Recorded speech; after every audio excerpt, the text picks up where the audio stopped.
જય શ્રી કૃષ્ણ. શ્રીમદ ભાગવત કથાના પ્રસંગોની ચર્ચા આજે ન કરતા એનું એક સ્પેશિયલાઇઝ્ડ ભજન છે કે આંબો અખંડ ભુવનથી ઉતર્યો, જે આ સ્પેશિયલ ભજન આ શ્રીમદ ભગવત કથા ઉપર જ છે. કે કહેવાય ને કે આ ભજન પરમાત્માની કૃપાથી તો આટલા સાંભળ્યા, પણ આ એક ભજન છે કે હૃદયમાં ઉતરી ગયું તેવું. કેમ કે ને આ ભજનના બોલ એટલા સરસ છે કે આ ભજન ખરેખર સાંભળીએ તો એમ મન પ્રફુલ્લિત ને આનંદમય થઈ જાય છે.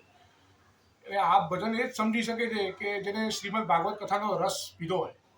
એટલે કેવી રીતે ચાર ચતુશ્લોકી ભાગવતમ, જે પુરુષોત્તમ પરમપિતા પરમેશ્વર કૃષ્ણ કે આદિ નારાયણ આપણે કહીએ, અને બ્રહ્માજીને આપ્યું કે બ્રહ્માજીએ એના 12 સ્કંદ એટલે જે ભગવાન કૃષ્ણના 12 અંગ બતાવ્યા છે, જેમાં 10મો સ્કંદ ભગવાનનું હૃદય છે, જેના વિશે આપણે પહેલાં ચર્ચા કરી હતી.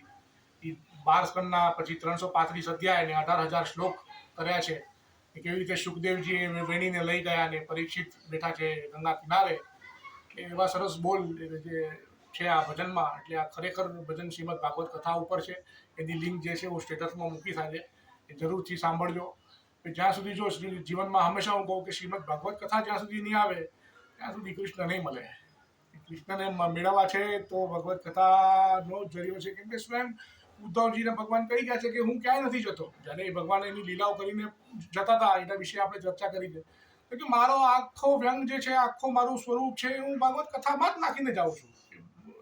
ભાગવત શ્રીમદ ભાગવત કથા પ્રત્યક્ષ કૃષ્ણ, બીજું કાંઈ નથી. એટલે આ ભજન હૃદયમાં આપણા બેસી જાય છે એવું છે. એટલે આ ભજન સાંભળવા જરૂર વિનંતી. જય શ્રી કૃષ્ણ.